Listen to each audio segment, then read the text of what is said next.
കണ്ണൂർ. 2005 നിലവിൽ വന്ന വിവരാവകാശ നിയമം ഇന്ത്യയിലെ പൌരാവകാശ പ്രക്രിയയെ ശക്തമാക്കുന്നതിൽ സുപ്രധാന പങ്ക് വഹിച്ചു. വിവരാവകാശ നിയമത്തിന്റെ വിവിധ വശങ്ങളെ വിശദീകരിക്കുന്ന ഒരു അഭിമുഖ സംഭാഷണം ഇപ്പോൾ കേൾക്കാം. റിട്ടയർഡ് ഡെപ്യൂട്ടി ലേബർ കമ്മീഷണറും വിവരാവകാശ നിയമ പരിശീലകനുമായ ശ്രീ PC വിജയരാജനുമായി ശ്രീ K ബാലകൃഷ്ണൻ സംസാരിക്കുന്നു. വിവരാവകാശ നിയമവും സാധാരണക്കാരും. ഇന്ത്യ മറ്റൊരു സ്വാതന്ത്ര്യദിനം കൂടി ആഘോഷിക്കാൻ ഒരുങ്ങുകയാണ്. സ്വാതന്ത്ര്യ സമ്പാദനത്തിന് ശേഷം വന്ന നിയമ പ്രക്രിയയിലെ വളരെ സുപ്രധാനമായൊരു സ്ഥാനമാണ് വിവരാവകാശ നിയമം 2005 എന്ന് പറയുന്ന ഒരു കാര്യമാണ്. സാധാരണക്കാരും വിവരാവകാശ നിയമം എന്നുള്ളതാണ് നമ്മുടെ ഇന്നത്തെ ഈ ചർച്ചയുടെ ഒരു വിഷയം. അപ്പോൾ അതിലേക്ക് നേരിട്ട് കടക്കുന്നതിന് മുൻപായി ഈ ഒരു നിയമത്തിൻ്റെ പശ്ചാത്തലം, ഇതുവരെയുള്ള ഇതിൻ്റെ ഒരു ഗതി, ഇതിനൊന്ന് ആമുഖമായി പറഞ്ഞുകൊണ്ട് നമുക്ക് കടക്കാം. തീർച്ചയായും നമുക്ക് ഇന്ത്യയിലെ വിവരാവകാശ നിയമം വരുന്നതിന് മുമ്പ് യഥാർത്ഥത്തിൽ നമ്മുടെ ഭരണഘടനയിലൊക്കെ അറിയാനുള്ള അവകാശം ഉറപ്പുവരുത്തുന്നുണ്ട് എങ്കിൽ പോലും 1923 ഇന്ത്യയിൽ പാസ്സാക്കിയിട്ടുണ്ടായിരുന്ന ഒഫീഷ്യൽ സീക്രട്സ് ആക്ട് എന്ന് പറഞ്ഞിട്ടൊരു നിയമമുണ്ട്. ബ്രിട്ടീഷുകാരുടെ സമയത്തുള്ളത്. ഈ ഒഫീഷ്യൽ സീക്രട്സ് ആക്ട് നിലവിലുണ്ടായപ്പോൾ അതിനകത്തുള്ള കാര്യം ഔദ്യോഗിക രഹസ്യങ്ങൾ ഒരു കാരണവശാലും പുറത്തു പറയാൻ പാടില്ല എന്നുള്ളതാണ്. അപ്പോൾ ഔദ്യോഗിക രഹസ്യങ്ങൾ അതീവ രഹസ്യമാക്കി വെക്കേണ്ടതാണ് എന്നും അത് പുറത്തു പറയാൻ പാടില്ല എന്നും ഉള്ളതുകൊണ്ട് അത് ആ ഒരു സാമ്പ്രദായികമായിട്ട് നമ്മളതെങ്ങനെ ശീലിച്ച് വരികയും ഔദ്യോഗിക രഹസ്യം എപ്പോഴും ഒരു അന്ധകാര നിഗൂഢതയിലേക്ക് നമ്മൾ കൊണ്ടുപോവുകയും ചെയ്തു. ഓഫീസിനകത്ത് എന്താണ് നടക്കുന്നത്, നമ്മൾ തിരഞ്ഞെടുത്തയക്കുന്ന പ്രതിനിധികൾ എന്താണ് ചെയ്യുന്നത്, ഇതുപോലുള്ള കാര്യങ്ങളെക്കുറിച്ചൊക്കെ നമ്മൾ പൊതുജനം എന്ന പദത്തിനപ്പുറത്ത് നമുക്ക് പൗരൻ എന്ന പദം ഉപയോഗിക്കും. പൗരൻ തികച്ചും അജ്ഞനായിരുന്നു. ആരാണോ ജ്ഞാനിയാവേണ്ടത് അയാൾ അജ്ഞാനിയായി നിൽക്കുകയും എന്നിട്ട് ആ രീതിയിലുള്ള ഒരു ഭരണക്രമം ഇവിടെ നടക്കുകയാണ് ചെയ്തത്. അപ്പോൾ അതിനകത്തൊരു പുതിയ ദിശാമുഖം നൽകുകയാണ് നമ്മുടെ ഈ വിവരാവകാശ നിയമം ചെയ്തിട്ടുള്ളത്. ഒന്നും പറയരുത് എന്ന് പറഞ്ഞെടുത്തുന്ന എല്ലാം പറയാം, എല്ലാം നിങ്ങൾ അറിയണം, ഒരർത്ഥത്തിൽ പറഞ്ഞാൽ ഒരു മുന്നറിയിപ്പില്ലാത്ത വളരെ പെട്ടെന്നുണ്ടായ ഒരു വലിയൊരു എടുത്തുചാട്ടമാണ് യഥാർത്ഥത്തിൽ 2005 നമ്മൾ ഉണ്ടാക്കിയെടുത്തിട്ടുള്ളത്. വളരെ ഹ്രസ്വമായിട്ട് ഇതിൻ്റെ ഇതുവരെയുള്ള നടപ്പിലാക്കലിനെ കുറിച്ചൊന്ന് പറഞ്ഞുകൂടെ? അത് സംബന്ധിച്ച് പറയുമ്പോൾ നമുക്കറിയാം, കൃത്യമായി പറഞ്ഞ 12/10/2005 നിയമം. അതിനു മുമ്പ് ഔദ്യോഗിക ഗസറ്റിൽ പ്രസിദ്ധപ്പെടുത്തിയെങ്കിലും ഒരു 120 ദിവസം ഇതിനൊക്കെ ഒരുങ്ങാനുള്ള ഒരു ഒരുക്കൽ സമയത്തിന് വേണ്ടി കൊടുത്തുകൊണ്ട് 12/10/2005 തൊട്ടിട്ട് ഈ എല്ലാ വിവരങ്ങളും എല്ലാ ആളുകൾക്കും കൊടുക്കാം, വാങ്ങാം എന്ന രീതിയിൽ പൗരന്റെ അവകാശമായിട്ടും കൊടുക്കണമെന്ന് ഈ രാജ്യത്തെ എല്ലാ അധികാരികൾക്കും ബാധ്യതയായിട്ട് വന്നത് 12/10/2005 തൊട്ടാണ്. അപ്പോൾ അന്ന് തൊട്ട് ഇന്ന് വരെ ജനങ്ങൾ ഇതിനോട് വളരെ പ്രതീക്ഷയോട് കൂട്ടിയിട്ടാണ് നോക്കിക്കാണുന്നത്. ഇത് ഓരോ തരം പെട്ടെന്നുണ്ടായ ഒരു മാറ്റം എന്ന രീതിയിൽ ചിലയിടങ്ങളിൽ ചില പരിഭ്രാന്തികൾ ഉണ്ടാകുന്നു, ചിലയിടങ്ങളിൽ എന്ത് സംഭവിക്കും, നമ്മൾ അങ്ങനെ ഔദ്യോഗിക രഹസ്യം അങ്ങനെ വളരെ പെട്ടെന്ന് കൊടുത്തു കഴിഞ്ഞാൽ, കാരണം ഒരു ശീലമാണ്, ഒരുപാട് വർഷമായിട്ട് നമ്മൾ ശീലിച്ചു വന്നിരുന്ന ഒരു വഴിയിൽ നിന്ന്, ഒരു ക്രമത്തിൽ നിന്ന് നമ്മൾ പെട്ടെന്ന് മാറുമ്പോൾ ആർക്കായാലും ഉണ്ടാകുന്ന ഒരു പരിഭ്രാന്തി ആയിരിക്കണം.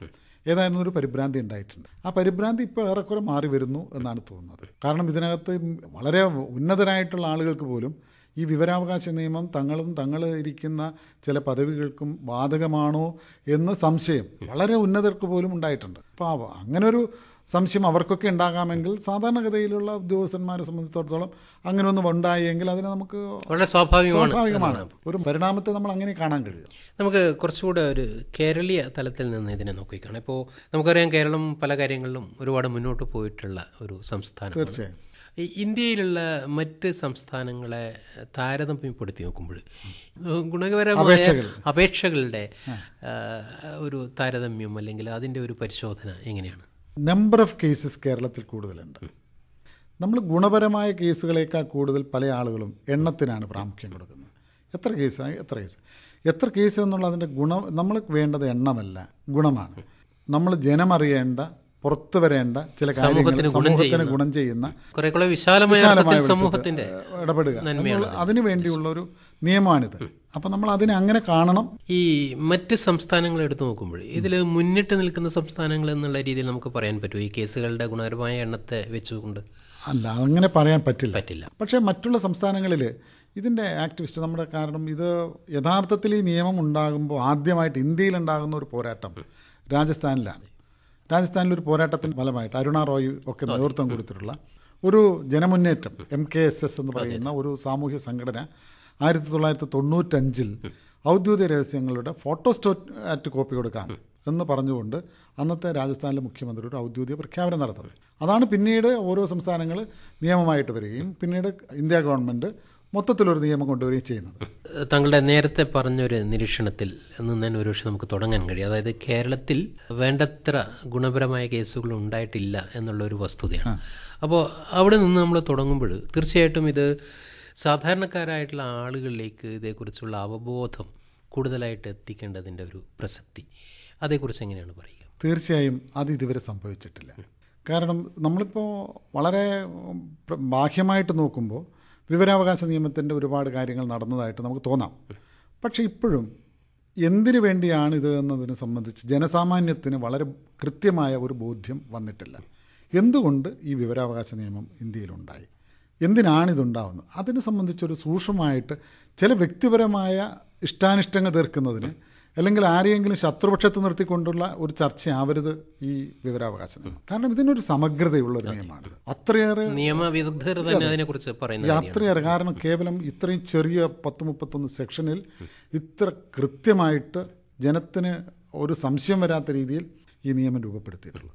അപ്പോൾ അങ്ങനെയുള്ളൊരു നിയമത്തിൽ അതിൻ്റെ എന്താണോ അതിൻ്റെ ഉദ്ദേശ ലക്ഷ്യം എന്നുള്ളത് ജനസാമാന്യത്തെ വേണ്ട രീതിയിൽ ബോധ്യപ്പെടുത്തുന്നതിന് നമുക്കിതുവരെ കഴിഞ്ഞിട്ടില്ല എന്നുള്ളതാണ് എനിക്ക് തോന്നിയിട്ടുള്ളത്. പക്ഷേ അതേക്കുറിച്ച് നമ്മൾ പറയുമ്പോൾ ഇതിൻ്റെ ഈ സാധാരണക്കാർക്ക് പോലും ഇതിലുള്ള കാര്യങ്ങൾ ഉപയോഗിക്കാനുള്ള ഒരു ലളിതവൽക്കരണം ഈ നിയമത്തിൻ്റെ വളരെ പ്രധാനപ്പെട്ട ഒരു ഘടകമാണ്. നമ്മൾ സാധാരണ കേസുകളിലേക്ക് അല്ലെങ്കിൽ ഗവൺമെൻറ്റുമായിട്ടുള്ള അല്ലെങ്കിൽ അധികാര സ്ഥാനങ്ങളുമായിട്ടുള്ള ഇടപെടലുകളുണ്ടാകുന്ന സങ്കീർണതകൾ ഇതൊന്നും ഇല്ലാത്ത രീതിയിലുള്ള ഒരു പ്രക്രിയയാണ് ഈ ഒരു നിയമത്തിൻ്റെ. ആ ഒരു സവിശേഷതയൊന്ന് പറഞ്ഞുകൂടെ? ഇതിലിപ്പോൾ ഈ നിയമത്തിൽ പറയുന്നു information which shall not be denied to the parliament or to the state legislature shall not be denied to any citizen എന്നാണ്. എന്ന് വെച്ചാൽ പാർലമെൻറ്റിനോ അസംബ്ലിക്കോ നൽകപ്പെടേണ്ട വിവരങ്ങൾ ഏതൊരു പൗരനും അർഹതയുണ്ട്, അതറിയാൻ അർഹതയുണ്ട് എന്നാണ് പറയുന്നത്. അപ്പോൾ അതിൻ്റെ തിരിച്ച് നമ്മൾ വായിക്കുമ്പോൾ ഒരു പൗരനെ പാർലമെൻറ്റിനോടൊപ്പം ശാക്തീകരിക്കുന്ന ഒരു സമഗ്രത ഇതിനകത്തുണ്ട്. അതാണ് നമുക്ക് തോന്നേണ്ടത്. ഞാൻ ഇവിടെ എത്തി നിൽക്കുന്നു, ഒരു സാധാരണ പൗരന് ഇത്രയൊരു അധികാരം കൊടുത്തിട്ടുള്ള ഒരു നിയമം വേറെ ഉണ്ടായിട്ടില്ല. അപ്പോൾ അതുകൊണ്ട് തന്നെ ഈ പൗരൻ അത് വിനിയോഗിക്കുമ്പോൾ തന്നിന് അർപ്പിതമായ ഈ അധികാരം ഉപയോഗിക്കുമ്പോൾ വളരെ സൂക്ഷ്മതയോടുകൂടി മറ്റാരെയെങ്കിലും ഒരു ശത്രുപക്ഷത്ത് നിർത്താതെ ഒക്കെ ഉപയോഗിക്കണം. അങ്ങനെ ഉപയോഗിച്ചാൽ എല്ലാ ആളുകൾക്കും ഇത് വളരെ സ്വീകാര്യമായൊരു നിയമമാവും. അത് മാത്രമല്ല, ഇതിനകത്ത് ഇപ്പോൾ ഇതിൻ്റെ നിയമം നമ്മൾ ചർച്ച ചെയ്യുമ്പോൾ പൊതുവെ ഉണ്ടാകുന്നൊരു പ്രശ്നം ബ്യൂറോക്രസി ഇതിനെതിരാണോ എന്നൊരു ചർച്ച പലയിടങ്ങളിൽ ചിലപ്പോൾ അങ്ങനെ ഉണ്ടാകും. ചിലയിടങ്ങളിൽ ഒറ്റപ്പെട്ട സംഭവങ്ങളിലൊക്കെ ഉണ്ടാകും. പക്ഷേ ഇതിനകത്ത് ഉദ്യോഗസ്ഥന്മാർ മനസ്സിലാക്കേണ്ട ഒരു വിഷയം, ഉദ്യോഗസ്ഥന്മാർ 10 മണി മുതൽ 5 മണി വരെയാണ് സാധാരണ സർക്കാർ ഉദ്യോഗസ്ഥനായിട്ട്. അത് കഴിഞ്ഞ് അവരുടെ റിട്ടയർമെൻറ്റിന് ശേഷവും ഒക്കെ ഇവരൊരു സാധാരണ പൗരനാണ്. ഒരു പൗരനെന്ന രീതിയിൽ അയാളെ അംഗീകരിക്കുകയാണ്, അയാളുടെ വ്യക്തിത്വത്തെ അല്ലെങ്കിൽ പൗരത്വത്തെ അംഗീകരിക്കുന്ന ഒരു നിയമം എന്ന രീതിയിൽ എല്ലാ ആളുകളും അതിനകത്ത് ഒരു വിവേചനമില്ലാതെ അയാളെ അംഗീകരിക്കുകയാണിത്. അപ്പോൾ തീർച്ചയായിട്ടും എനിക്ക് തോന്നുന്നത് എല്ലാ ആളുകളും ഒരുപോലെ പ്രൊമോട്ട് ചെയ്യേണ്ട, ഉദ്യോഗസ്ഥന്മാരടക്കം എല്ലാ ആളുകളും, ഉദ്യോഗസ്ഥൻ തന്നല്ല, ഇതിനകത്ത് മുഴുവൻ ആളുകളും ഒരുപോലെ പ്രൊമോട്ട് ചെയ്യേണ്ട ഒരു നല്ലൊരു നിയമമാണിത്. കുറച്ചുകൂടെ ഒരു പ്രായോഗിക തലത്തിലേക്ക് വരും. നമ്മളൊരു അപേക്ഷ ഈ വിവരാവകാശ നിയമപ്രകാരം കൊടുക്കണമെങ്കിൽ ചെയ്യേണ്ട കാര്യങ്ങൾ. വിവരാവകാശ നിയമത്തിൻ്റെ അപേക്ഷ കൊടുക്കണമെങ്കിൽ അതിനകത്തുള്ള ഏറ്റവും അതിമനോഹരമായ ഒരു കാര്യം, വിവരാവകാശ നിയമം വെള്ളക്കടലാസിലൊരു അപേക്ഷ കൊടുത്താൽ മതി. വെള്ളക്കടലാസ് എന്ന് പറയുന്നത് കടലാസിൻ്റെ നിറമല്ല, പ്ലെയിൻ പേപ്പർ. കാരണം അങ്ങനെ പോലും വ്യാഖ്യാനിക്കുന്ന ചില ആളുകളുണ്ട്. അതുകൊണ്ടാണ് ഞാൻ അവിടെ അങ്ങനെ പറയുന്നത്. അപേക്ഷയിൽ ആ അപേക്ഷേൻ്റെ പേരുണ്ടാവണം, മേൽവിലാസം ഉണ്ടാവണം, കൃത്യമായിട്ട് അത് അയക്കാൻ പറ്റുന്ന വിശദ വിവരങ്ങളുണ്ടാകണം. ആരോടാണ് അപേക്ഷിക്കുന്നത്, ഏത് വിവരമാണ് അപേക്ഷിക്കുന്നത്, അതുണ്ടാകണം. പിന്നെ ഇതിനൊരു അപേക്ഷാ ഫീസ് 10 രൂപയാണ്. അതും 10 രൂപ എന്ന് പറയുന്നത് BPL ഉൾപ്പെടുന്ന ആളുകളാണെങ്കിൽ ആ 10 രൂപ പോലും ഒഴിവാക്കപ്പെട്ടിട്ടുണ്ട്. ആ BPL ആണെങ്കിൽ ആ BPL ആണെന്ന് തെളിയിക്കുന്നതിനുള്ള സാക്ഷ്യപത്രങ്ങൾ എന്തെങ്കിലും ഇതോടൊപ്പം ഹാജരാക്കണം. അല്ലെങ്കിൽ ഈ അപേക്ഷ ഈ 10 രൂപയുടെ സ്റ്റാമ്പ് പതിച്ച് ബന്ധപ്പെട്ട ഓഫീസിൽ കൊടുത്ത് അല്ലെങ്കിൽ അയച്ചു കൊടുത്ത് അതിൻ്റെ അക്നോളജ്മെൻറ്റ് നമ്മൾ സമ്പാദിക്കണം. ഇതാണ് അതിൻ്റെ ക്രമം. ഇതിനകത്ത് ഏറ്റവും പ്രത്യേകമായൊരു കാര്യം, ഈ അപേക്ഷകൻ ഇതെന്തിനു വേണ്ടിയാണ് ഈ അപേക്ഷ ആവശ്യപ്പെടുന്നത് എന്ന് വിശദീകരിക്കേണ്ട